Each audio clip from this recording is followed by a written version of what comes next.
ನಮಸ್ಕಾರ ಸ್ನೇಹಿತರೆ, dream one ಲ್ಯಾಬ್ಗೆ ನಿಮ್ಮೆಲ್ರಿಗೂ ಸ್ವಾಗತ ಸುಸ್ವಾಗತ.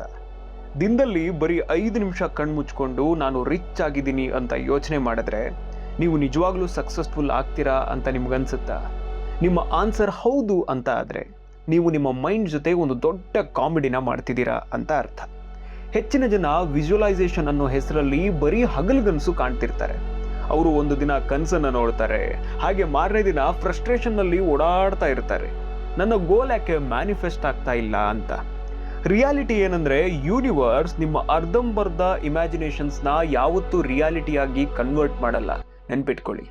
ಆದರೆ ನಮ್ಮ ಪ್ರಾಬ್ಲಮ್ ಏನು ಅಂದರೆ, ನಾವೆಲ್ಲೋ ತಪ್ಪು ಮಾಡ್ತಾ ಇದ್ದೀವಿ, ನಮಗೆ ಟೆಕ್ನಿಕ್ ಗೊತ್ತಿಲ್ಲ ಅಂತ ಅನ್ಸುತ್ತೆ ಅಂತ ಪ್ರತಿ ಸಲ ನಮ್ಮ ಮೈಂಡ್ ನಮ್ಮನ್ನ ಆ ಕನ್ಫ್ಯೂಷನ್ನಲ್ಲಿ ಸಿಕ್ಕಾಕಿಸ್ಬಿಡುತ್ತೆ.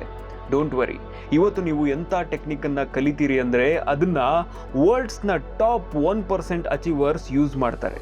ಇವತ್ತು ನಾವು ಇಮ್ಯಾಜಿನೇಷನ್ನ ಫಿಸಿಕಲ್ ರಿಯಾಲಿಟಿಯಲ್ಲಿ ಲಾಕ್ ಮಾಡೋ ಲಾಸ್ಟ್ ಫಾರ್ಮುಲಾನ ಓಪನ್ ಮಾಡ್ತಾ ಇದ್ದೀವಿ. ಸ್ನೇಹಿತರೆ, ಇವತ್ತು ನಾವು ಮುಂದೆ ಹೋಗ್ತಾ ಇದ್ದೀವಿ ನಮ್ಮ master class believe in yourself by doctor Joseph ಮರ್ಫಿನ ಪಾರ್ಟ್ 4ಗೆ. ಹಿಂದಿನ 3 ಎಪಿಸೋಡ್ಗಳಲ್ಲಿ ನಾವು ಇಮ್ಯಾಜಿನೇಷನ್, ಎಮೋಷನ್ ಇಂಜಿನ್ ಹಾಗೆ ಆಟಿಟ್ಯೂಡ್ನ ಫೈರ್ ವಾಲ್ನ ಸೆಟ್ ಮಾಡಿದ್ವಿ. ಇಲ್ಲಿವರೆಗೂ ನಾವು ಕಲ್ತಿದ್ದಾಯಿತು, ಆದರೆ ಈಗ ಅದನ್ನು ಎಕ್ಸಿಕ್ಯೂಟ್ ಮಾಡೋ ಟೈಮ್. ಇವತ್ತು ನಾವು ಕಲಿತೀವಿ ಕಲ್ಪನೆಯನ್ನ, ಅಂದರೆ ಇಮ್ಯಾಜಿನೇಷನನ್ನು ರಿಯಾಲಿಟಿಯಾಗಿ ಮಾಡೋ ಟೆಕ್ನಿಕ್ಸ್ ಯಾವ್ಯಾವು ಅಂತ.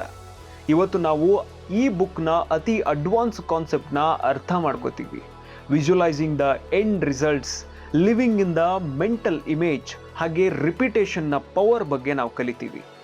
ನೀವು ವಿಜುವಲೈಸೇಷನ್ನ ಎಫೆಕ್ಟಿವ್ ಆಗಿ ಹೇಗೆ ಮಾಡೋದು ಅನ್ನೋ ಪ್ರಶ್ನೆಯಿಂದ ತಲೆ ಕೆಡಿಸ್ಕೊಂಡಿದ್ರೆ ಇವತ್ತಿನ ಈ ವಿಡಿಯೋ ನಿಮಗೆ ಎಕ್ಸಾಕ್ಟ್ ಬ್ಲೂ ಪ್ರಿಂಟ್ ಕೊಡುತ್ತೆ. ಹಾಗೆ ನಾವು ಈ ಕಾನ್ಸೆಪ್ಟ್ನ ಪ್ರಾಕ್ಟಿಕಲ್ ಆಗಿ ಮಾಡ್ತೀವಿ. ನಿಮ್ಮ ಡ್ರೀಮ್ಸ್ ಬರೀ ಡ್ರೀಮ್ಸ್ ಆಗಿ ಉಳಿಬಾರ್ದು, ಅವೆಲ್ಲ ಇವತ್ತಿನ ಕಾನ್ಸೆಪ್ಟ್ಸಿಂದ ರಿಯಾಲಿಟಿಗೆ ಬರಬೇಕು. ಬನ್ನಿ ಈ ಕಾನ್ಸೆಪ್ಟ್ನ ರಿಯಲ್ ವರ್ಲ್ಡ್ ಎಕ್ಸಾಂಪಲ್ ಜೊತೆ ಕಲಿಯೋಣ. ಇದು ಯಾವ ಎಕ್ಸಾಂಪಲ್ ಅಂದರೆ, ಯಾರು ಎಕ್ಸಾಕ್ಟ್ ಇದೇ ಫಾರ್ಮುಲಾನ ಯೂಸ್ ಮಾಡಿ ಸಕ್ಸಸ್ಫುಲ್ ಆದರೋ ಅವರ ಎಕ್ಸಾಂಪಲನ್ನು ನೋಡ್ತಾ ಹೋಗ್ತೀವಿ. ನಾವು ನೋಡ್ತಾ ಇರೋದು ವರ್ಲ್ಡ್ ವಾರ್ 2 ಆದಮೇಲಿನ ಆಸ್ಟ್ರಿಯಾವನ್ನ. ಅಲ್ಲಿನ ಒಂದು ಚಿಕ್ಕ ಹಳ್ಳಿಯಲ್ಲಿ ಒಬ್ಬ ಬಡ ಹುಡುಗ ಇದ್ದ.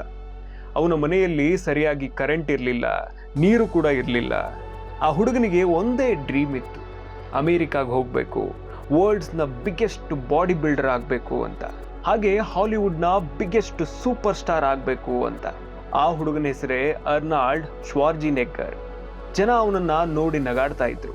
ಒಬ್ಬ ಆಸ್ಟ್ರಿಯನ್ ಆಕ್ಸೆಂಟ್ ಇರೋ ಹುಡುಗ, ಅವನ ಹೆಸರನ್ನು ಪ್ರೊನೌನ್ಸ್ ಮಾಡೋಕೆ ಕಷ್ಟ ಆಗುವಂಥ ಹುಡುಗ, ಅವನು ಹಾಲಿವುಡ್ ಹೀರೋ ಹೇಗಾಗ್ತಾನೆ ಅಂತೆಲ್ಲ ಮಾತಾಡ್ಕೋತಾ ಇದ್ರು. ಅವನು ಅದಕ್ಕೆಲ್ಲ ತಲೆ ಕೆಡಿಸ್ಕೋತಾ ಇರಲಿಲ್ಲ.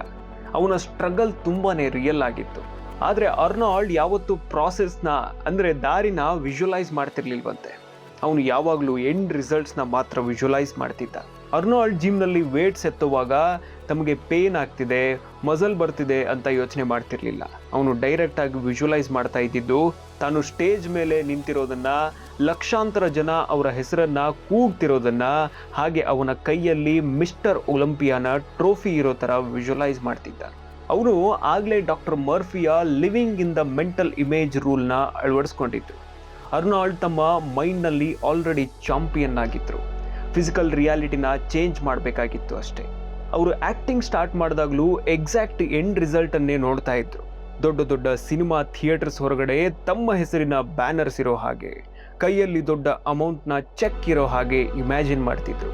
ಅವರ ಈ ಅಚಲವಾದ ಮೆಂಟಲ್ ಕ್ಲಾರಿಟಿ ಯೂನಿವರ್ಸ್ನ ಪೂರ್ತಿ ರಿಯಾಲಿಟಿನೇ ಬೆಂಡ್ ಮಾಡಿತು. ಆ್ಯಂಡ್ ದ ಫೈನಲ್ ರಿಸಲ್ಟ್ ಏನಾಯಿತು ಗೊತ್ತಾ?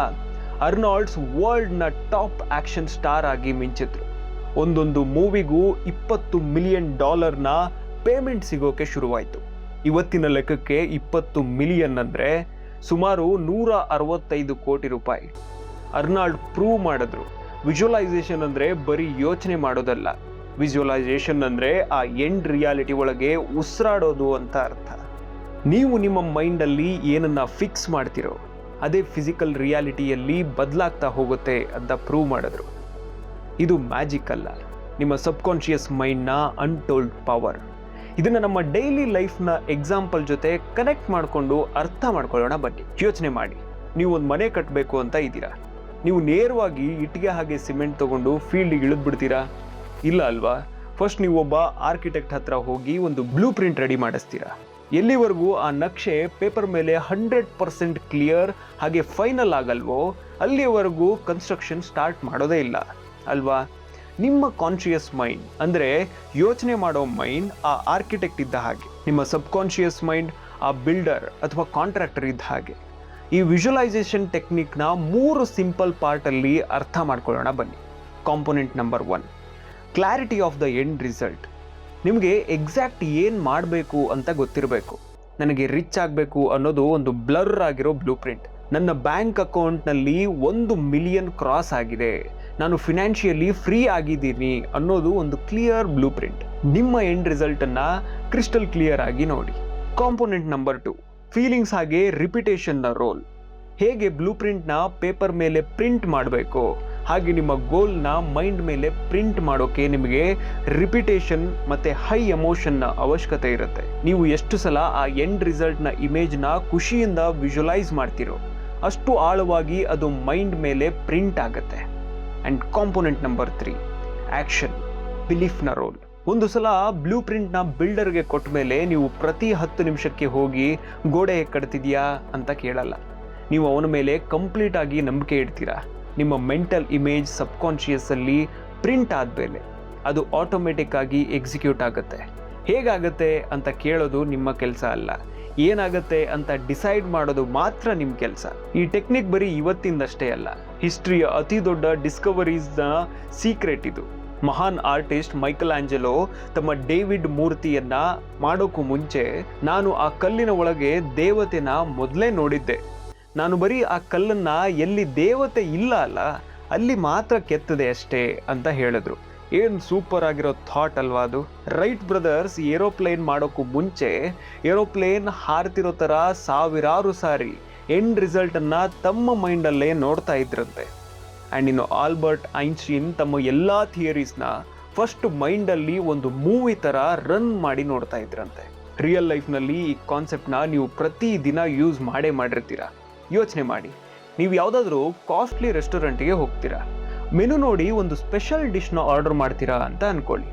ಆರ್ಡರ್ ಕೊಟ್ಟ ಮೇಲೆ ನೀವು ಪ್ಯಾನಿಕ್ ಆಗಿ ನೇರವಾಗಿ ಕಿಚನ್ಗೆ ಹೋಗಿ ಶೆಫ್ಗೆ ಕೇಳ್ತೀರಾ, ನೀನು ಉಪ್ಪು ಹಾಕಿದೀಯಾ, ನೀವು ಬೆಂಕಿ ಎಷ್ಟಿಟ್ಟಿದೀಯಾ, ನನ್ನ ಊಟ ಆಗುತ್ತಾ ಇಲ್ವಾ ಅಂತ? ಖಂಡಿತ ಇಲ್ಲ ಅಲ್ವಾ? ನೀವು ಆರಾಮಾಗಿ ಟೇಬಲ್ ಮೇಲೆ ಫ್ರೆಂಡ್ಸ್ ಜೊತೆ ನಗಾಡ್ತಾ ಇರ್ತೀರಾ.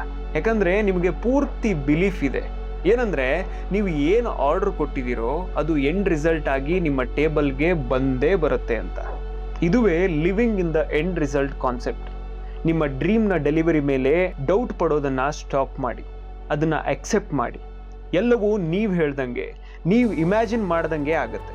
ನೀವು ಮಾಡಬೇಕಾಗಿರೋದು ಒಂದೇ ಒಂದು ಕೆಲಸ, ನಿಮ್ಮ ಡ್ರೀಮನ್ನು, ನಿಮ್ಮ ವಿಜುವಲೈಸೇಷನನ್ನು ನೀವು ನಂಬಬೇಕು ಅಷ್ಟೇ. ಹಾಗಾದರೆ ಇವತ್ತಿನ ಎಪಿಸೋಡ್ನಲ್ಲಿ ನಾವು ಏನೇನನ್ನು ಕಲ್ತ್ವಿ?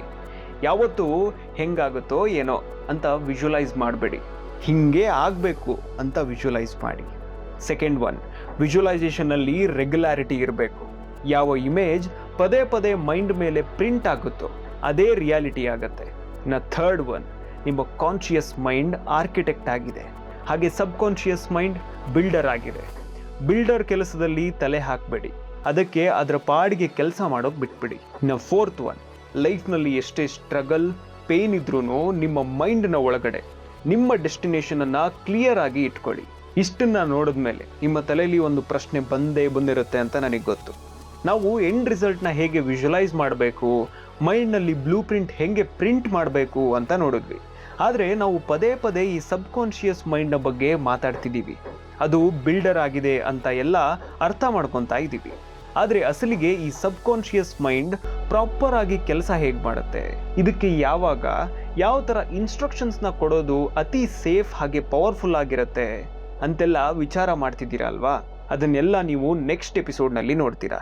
ಸೊ ನೆಕ್ಸ್ಟ್ ಎಪಿಸೋಡನ್ನು ಮಿಸ್ ಮಾಡಲೇಬೇಡಿ, ಯಾಕಂದರೆ ಇಲ್ಲಿವರೆಗೂ ನಾವು ಹಾಕಿರೋ ಎಲ್ಲ ಮೆಂಟಲ್ ಇಮೇಜಸ್ ವೇಸ್ಟ್ ಆಗಿಬಿಡುತ್ತೆ.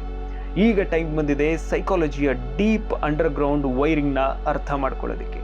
ಇವತ್ತಿನ ಈ ಎಪಿಸೋಡ್ ನಿಮ್ಮ ಮೈಂಡ್ನ ಎಲ್ಲ ಕನ್ಫ್ಯೂಷನ್ಸ್ ಹಾಗೆ ಬ್ಲಾಕ್ಸ್ನ ಬ್ರೇಕ್ ಮಾಡಿದ್ರೆ ನಮ್ಮ ಚಾನಲನ್ನು ಸಬ್ಸ್ಕ್ರೈಬ್ ಮಾಡಿ, ಹಾಗೆ ಬೆಲ್ ಐಕಾನನ್ನು ಕ್ಲಿಕ್ ಮಾಡಿ. ಸ್ನೇಹಿತರೆ, ಇದಾಗಿತ್ತು ಬಿಲೀವ್ ಇನ್ ಯುವರ್ ಸೆಲ್ಫ್ನ ಮೈಂಡ್ ಬ್ಲೋಯಿಂಗ್ ಪಾರ್ಟ್ 4. ನೆನ್ಪಿಡಿ, ನಿಮ್ಮ ಫಿಸಿಕಲ್ ರಿಯಾಲಿಟಿ ಬರೀ ನಿಮ್ಮ ಮೆಂಟಲ್ ಇಮೇಜ್ನ ಒಂದು ಕನ್ನಡಿ ಅಷ್ಟೇ. ಕನ್ನಡಿನ ಕ್ಲೀನ್ ಮಾಡಬೇಡಿ, ನಿಮ್ಮ ಇಮೇಜನ್ನು ಚೇಂಜ್ ಮಾಡಿ, ಪೂರ್ತಿ ಕ್ಲಿಯರ್ ಇಮೇಜ್ ಕಾಣುತ್ತೆ. ನಾನು ಡ್ರೀಮ್ ಓನ್ ಲ್ಯಾಬ್ ಕಡೆಯಿಂದ ಸಿಗೋಣ ನೆಕ್ಸ್ಟ್ ವಿಡಿಯೋದಲ್ಲಿ ಇದಕ್ಕೂ ಡೀಪ್ ಸೀಕ್ರೆಟ್ನೊಂದಿಗೆ. Keep learning, keep growing. ನಮಸ್ಕಾರ, ನಾನು ಹೋಗಿ ಬರ್ತೀನಿ. Have a nice day.